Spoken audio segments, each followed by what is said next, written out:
How are we doing, my excellent friends? Are we doing good this morning? Okay, good. Some of you are excited. Some of you seem a little sleepy. I'm feeling excited this morning, and I'm feeling excited because I know that God is moving here this morning, despite any distractions that may be going on, and I know He is going to do amazing things with the message that He has for us today. So I say that we just jump right in. Does that sound like a plan? Okay. So please turn your Bibles to 1 Samuel chapter 17. We're going to be starting at verse 12, and join me there. And while you are getting there, because I do hear pages flipping, that's good. While you're getting there, I have a simple question for you guys. Okay, here it is. How many of you have ever lost your sunglasses? Okay, good. Most of you are putting your hands up. That means you're actually paying attention and you're participating, and you don't feel like lying here while you're in church, because I'm sure all of us has lost our sunglasses at some point. Okay? Okay. Better question. How many of you have ever lost your sunglasses, went searching for them, high and low? I mean, you turned over every rock and every stone. You looked every possible place that you thought they could be, up to the point where you thought they must have dematerialized, like ceased to exist in this plane of existence, only to catch a glimpse of yourself in the mirror or a car window and realize that the thing you'd been looking for, those sunglasses, were right on top of your head the whole time. Yeah, some of you? Yep, I see some hands going up. Yep. Okay, it's just so we're clear, that isn't the worst example I've ever seen. I saw a video of a lady who was holding her baby, but also on her phone while she was holding her baby, and she was also rocking the baby's little rocker with her foot. And all of a sudden, she looked in the chair and realized there wasn't a baby there and started running around looking for her baby, all along with carrying the baby with her. And finally, she went to her husband and said, "Where's the baby?" And he went.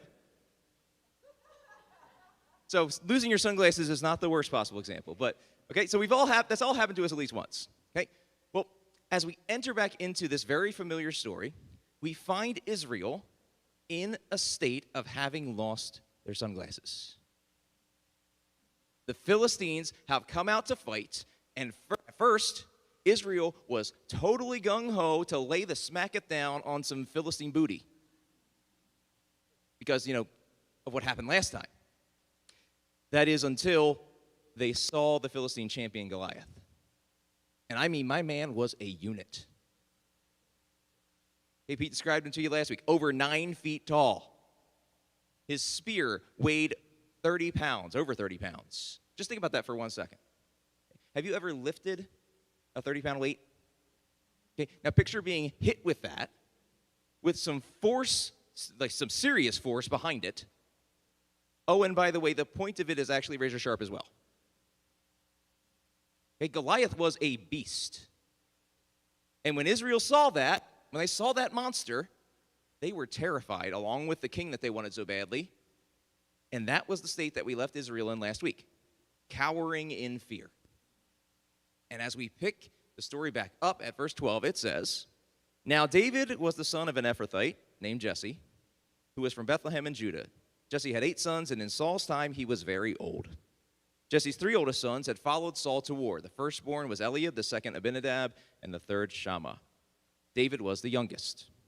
The 3 oldest followed Saul, but David went back and forth from Saul to tend his father's sheep at Bethlehem." Okay, so our boy David re-enters the story. And we find that his 3 oldest brothers, Eliab, Abinadab, and Shammah, have all gone off to war with Saul. So they're out there facing the Philistines and cowering before Goliath.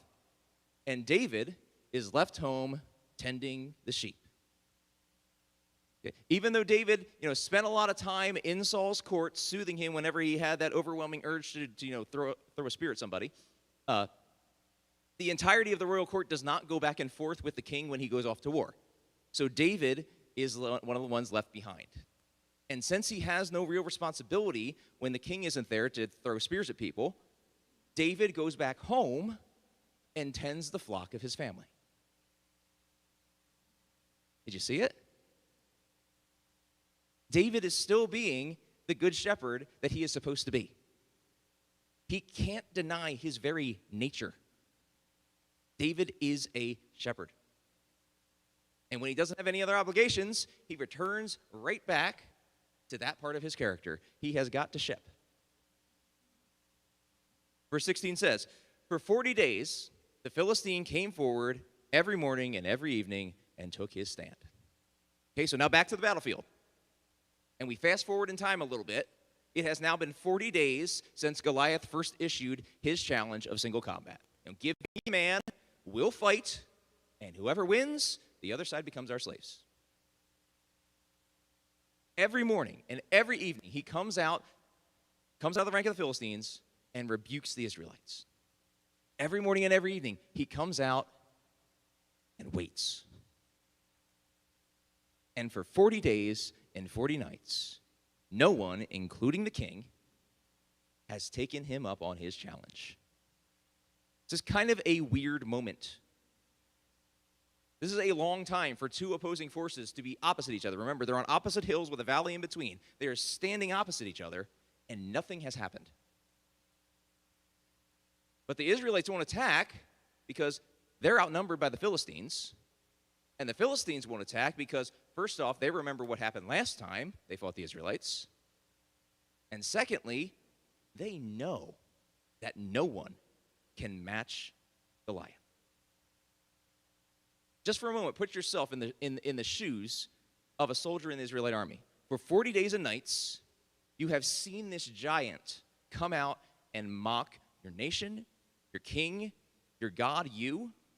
For 40 days and nights, no one has stepped up to accept his challenge. With every day that passes and no champion for your side is found, the Israelite camp, the morale in it, must be fading very quickly. The atmosphere in the camp has to be horrible as this monster continues to point and laugh at you, and no hope can be found to defeat him. Annihilation seems almost a certainty right now, at least slavery. Your side cannot hope to defeat theirs and their greater numbers, and there is no way anyone can defeat that giant. Israel assuredly will become the slaves of the Philistines. And for 40 days, Israel has been reminded of just that twice daily. They must feel destitute as they and their king are cowering in fear. Now, 17, Jesse said to his son David, "Take this ephah of roasted grain and these 10 loaves of bread for your brothers and hurry to their camp. Take along these 10 cheeses to the commander of their unit. See how your brothers are, and bring back some assurance from them. They are with Saul and all the men of Israel in the valley of Elah fighting against the Philistines." Well, sort of, not really. Early in the morning, David left the flock in the care of a shepherd, loaded up and set out as Jesse had directed. He reached the camp as the army was going out to its battle positions, shouting the war cry. Israel and the Philistines were drawing up their lines facing each other. David left his things with the keeper of supplies, ran to the battle lines, and asked his brothers how they were. As he was talking to them, Goliath, the Philistine champion from Gath, stepped out from his lines and shouted his usual defiance. And David heard it. Whenever the Israelites saw the men, they all fled from him in great fear. So, Jesse, out of concern for his 3 oldest boys, sends David to the battle to check on his brothers, to make sure they're okay. He's to bring some supplies with him to help, replenish the stock for the army, and then go make sure his brothers are okay. Thankfully, they are, because it's a little hard to get hurt in the fight when there is no actual fight going on. Okay? So, David takes off for the battle, as his father asked him, but not before he makes sure the flock is under the care of a shepherd. There it is again. David is constantly showing us his true character. He is willing and able to do what his father asked, but he will not leave until he knows that the flock is taken care of. Just one more time, I want to remind all of you to compare that with the current king of Israel right now and where we found him when we first met him, looking for lost donkeys. The differences between the two men are astounding, and you have to recognize them. But David goes to the battlefield, and he arrives just as the Israelite army is drawing up its formations.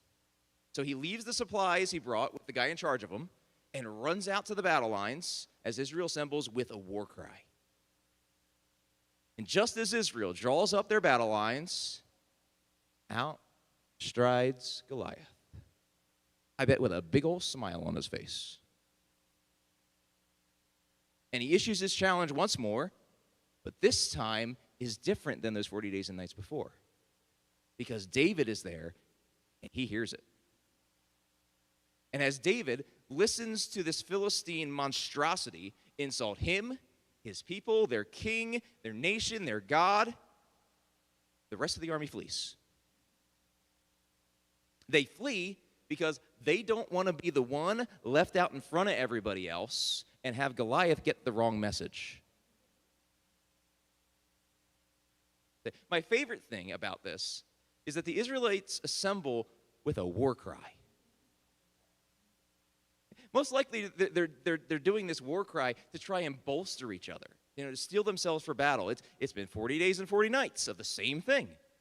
No doubt their resolve is beginning to waver. So this war cry is meant to pump everybody up. But you really do want to go, why? I mean, it's been 40 days and 40 nights of the same thing, guys. Every day goes exactly the same as the one before. We come out, we line up, screaming the whole way. The Philistines come out opposite us, and then out comes Goliath. And we go and hide. What is the point of the war cry? It really is almost to the point of absurdity here, to the point of silliness. And actually, I love this part because of its silliness, because it actually reminds me of the movie Spinal Tap. Okay, now for those of you in the know, first off, I want to let you know that on my bases, yes, all the knobs do go to 11. It's one louder, yes. But for those of you not in the know, Spinal Tap it's a movie. It's what you would call a mockumentary. Okay, it's about a fictional British heavy metal band that are really more of a joke than they are good. At one point in the movie, they have this great idea for the stage design for their show. Okay? And they want a giant version of Stonehenge on the stage with them. Okay? But in their conceptual drawing that they give the person to build it for them, they accidentally put inches instead of feet. So instead of an 18-foot tall monolith on stage, they get a little tiny 18-inch arch. Okay, so they're kind of screw-ups. Okay, so the reason why this scene with the Israelites reminds me of that movie is because at another point in the movie, they're in Cleveland. Okay, and they're backstage in their dressing room, and they're getting ready to go to the stage. Okay, and it's time to go to the stage, so they head out of their dressing room towards the stage. But they get lost. Okay, so they head out of their dressing room going, come on, yeah, Rocky Road! Hello, Cleveland! And then they get lost, and they find a maintenance worker who's working on like a furnace under the stage. And he has to direct them in the correct way to go, okay? And they're really confused for a second, and then they get their bearings, and they start going the way he told them to go, at least they think. Only after a few turns to come right back to him, because they're completely lost. And the scene plays out over and over again, and we're actually left in the movie wondering whether they actually ever made it to the stage. But every time they set off, they go, come on, yeah, Rocky Road! It's like the Israelites here. What is the war cry for, guys? It's like Spinal Tap screaming rock and roll over and over again while they're lost backstage. You know Goliath is just going to come out and challenge you. And you know that all of you are just going to run and hide. I mentioned that I'm willing to wager that Goliath has a big old smile on his face as he comes out to issue the challenge, and I'm willing to wager that because he knows exactly what's going to happen too. In fact, it's probably just as comical to him as the movie Spinal Tap is to us. Here come the Israelites, screaming at the top of their lungs to draw up their battle lines. They're yelling, they're pounding on their shields until they see this head come bobbing back and forth over the Philistine battle lines. And as more and more of the Israelites see that Goliath is approaching, the cries of war turn to whimpers of fear. And I bet you Goliath finds it hilarious. And I bet the rest of the Philistines do too. But unbeknownst to Goliath, This day right here is different because David's there. Verse 25 says, now, the Israelites had been saying, do you see how this man keeps coming out? He comes out to defy Israel. The king will give great wealth to the man who kills him. He will also give him his daughter in marriage and will exempt his family from taxes in Israel. David asked the men standing near him, what will be done for the man who kills this Philistine and removes the disgrace from Israel? Who is this uncircumcised Philistine that he should defy the armies of the living God? They repeated to him what they had been saying and told him, this is what will be done for the man who kills him. So amongst the Israelites, it has become known that Saul has placed a bounty on Goliath's head. Now, why has he done that? This is the audience participation part. Why has he done that? Exactly, yeah. Because he don't want to do it. Saul is afraid to go up against this monster, and he knows that Saul is the logical choice to do so if nobody else steps up. So he's tried to sweeten the deal. He's tried to entice someone to potentially take on Goliath. Just really quick here, given what we know about Goliath, what would the tail of the tape, as the UFC likes to say, what would the tail of the tape be if anyone does take on Goliath? It's not good. Okay, Goliath would have the distinct advantage in height, in weight, in reach, in strength. You name it, Goliath probably has the advantage in it. But Saul doesn't seem to care that defeat would be an almost certainty. He just doesn't want to be the guy who has to go fight him. So he sweetens the deal. Any man who steps up to defeat Goliath will be given great wealth, Saul's daughter in marriage, and his entire family will be exempt from taxes in Israel. That is a pretty sweet deal. You get money. More than that, you get money that the government can't take from you because you're exempt from taxes, and you become a part of the royal family because you get to marry the king's daughter. That is a hefty bounty. So why hasn't anybody taken Saul up on the offer? Well, have you seen the guy the bounty's on? You have got to be out of your ever-loving mind to go up against a foe like that, even for all the riches in the kingdom.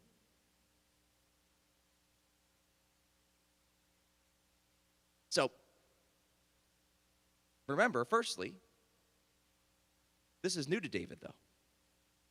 So while this may be old hat to everybody at the battle, David hasn't heard Goliath and his disrespectful challenge yet.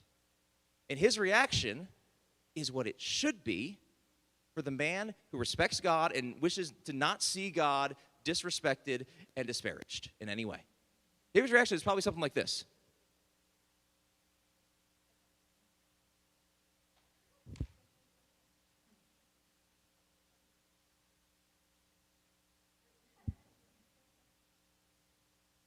He can't believe that this foreigner, this uncircumcised Philistine, is being allowed to defame the living God as he is for 40 days and 40 nights now. So he asks the men around him, what's being done about this?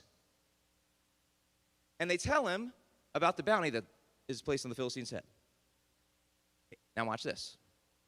When Eliab, David's oldest brother, heard him speaking with the men, he burned with anger at him and asked, why have you come down here?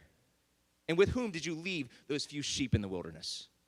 I know how conceited you are and how wicked your heart is. You came down only to watch the battle.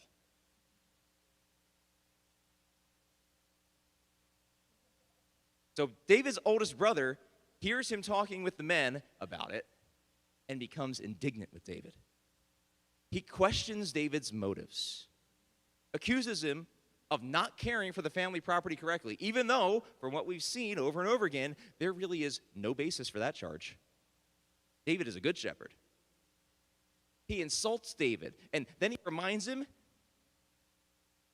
he's not even a part of the army. He's not in the game. David is just a spectator on the sidelines. He's basically telling David, listen, know your role and shut your mouth. And David's reaction here tells us a good deal about the relationship that he has with his brothers. He says, now what have I done? Can I even speak? He then turned away to someone else and brought up the same matter, and the men answered him as before. What David said was overheard and reported to Saul, and Saul sent for him. So it's clear to us that the relationship is tenuous at best between David and his older brothers. And most likely this comes out of the fact that David was chosen by God and Eliab wasn't. Remember, if things went the way they were supposed to go, it would have been Eliab that was chosen. But instead it was David, the youngest. That's how it's supposed to go. And this has become a point of contention between David and his siblings. Honestly, Eliab is being rather unfair here. It was not David who volunteered over his brothers to be the king. Remember, he was actually out in the field when the whole meeting was happening. It was not some kind of underhanded scheme that David had cooked up to be crowned king. It was God who had passed over Eliab and all his other brothers and chose David because of David's heart. But Eliab takes it and he actually twists it and makes David's heart full of conceit and wickedness. It must have been some kind of scheme that David cooked up. It's not supposed to work that way. But that's often really an easy thing to do, isn't it? When we're confronted with a shortcoming of our own, more often than not, the approach that most people take isn't self-reflection and an attempt to see where we fell short and correct that, but rather to look at all the people around us and blame them. It can't be that Eliab's heart was actually the one that God found unfit to lead his people. No. It had to be that David had cooked up some way to get himself crowned king. He tricked Samuel. It had to be. Because if he hadn't, it would have gone the way it was supposed to, and Eliab would be king now. Right? But David's response also lets us know that everything he does is kind of under a microscope right now. If he offers his brother a piece of bread at dinner, his brothers probably take that as David lording it over them, that David was crowned king and not them. So David is exasperated. He's like, what did I do now? I can't even talk with someone without you accusing me of wrongdoing? But his interest in knowing what will be done for the man that takes on Goliath makes him stand out from the crowd, because ain't nobody else talking about that. Nobody else is showing any interest. No one else is stupid enough to even entertain the idea of going out to fight that behemoth. So word quickly spreads through the camp about this young upstart, and that he's asking about fighting Goliath. And word gets back to Saul about it. And Saul seizes on that opportunity. He's like, aha, it worked. This has been what he's been waiting for 40 days. Remember, if we make the logical choice for an opponent for Goliath, Saul is up to bat. And clearly Saul, Mr. Luggage Hider, has no interest in having that actually come to fruition. It's been 40 days and 40 nights that Goliath has been issuing this challenge, and Saul has not stepped up to the plate. But unfortunately for Saul, until now, no one else was dumb enough to even contemplate taking Saul's place in the lineup. But now David's arrived, and Saul is ready to call in that pinch hitter. The script has been flipped. But wait a minute. Has it really? Israel's been sitting on the battlefield in complete impotence and fear. No way out, no means of escape from the situation they find themselves in, no hope at all. But are they really without hope? Or have they lost their sunglasses? See, here's the deal. Spoiler alert. David will become the vessel, the means of their hope and their salvation. But is David the source of that hope? Has Israel been left destitute and deserted this entire time until David came? Or is there another? Is there another who has already proven himself strong enough and faithful enough and good enough to deliver them just as he has countless times in the past? Is there another who's parted the seas for them? Is there another who made the walls of Jericho fall?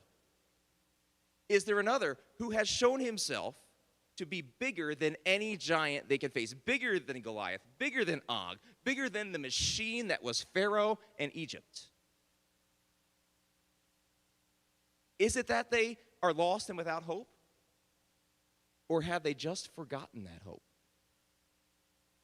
Have we seen Saul even attempt to talk to God about the situation they find themselves in?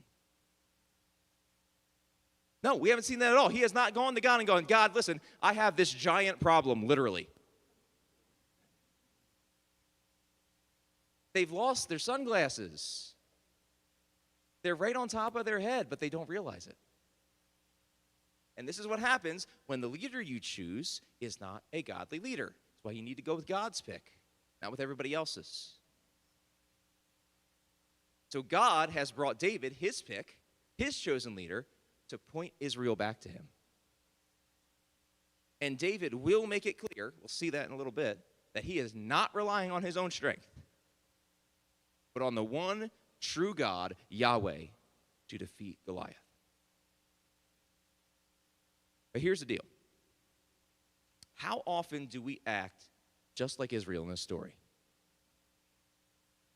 You know, we talk a big game. We head out to the battle lines, all amped up for a fight, thinking we are ready for what the enemy has in store for us. And man, do we look buff. We look good in our armor. And our sword is sharp and prepared for what lies ahead, right? And if you heard our war cry, you would be shaking in your boots. That is until we see the enemy before us. And then fear and apprehension start to creep in, and those war cries turn to whimpers. We see those obstacles in our way, and we think, we can't possibly overcome them. We don't have the ability to overcome that. It's hard. And we know that we can never actually beat it.